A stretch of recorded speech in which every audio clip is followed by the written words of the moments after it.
అతని జాతకంలో మరణం చిన్న వయసులోనే రాసింది.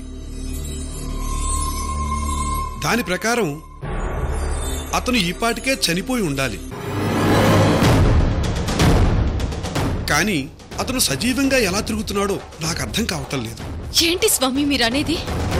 అవునమ్మా, వాళ్ళిచ్చిన జాతకం ప్రకారం అతను చనిపోయాడు. అంతేకాదు, అతనెవరో తెలుసుకుందామని నా మంత్రశక్తితో ప్రయత్నించినప్పుడు అతని చుట్టూ ఏదో విచిత్రమైన శక్తి కనపడుతోంది. అదేమిటో తెలుసుకుందామని నేను ప్రయత్నిస్తూ ఉంటే అతను తన చేతికున్నదేదో పట్టుకుంటున్నాడు. అది అతన్ని ఎవరో తెలియకుండా చేస్తోంది. అది ఏమిటని పరీక్షగా చూస్తే చేతికి ఒక రుద్రాక్ష కట్టి ఉంది.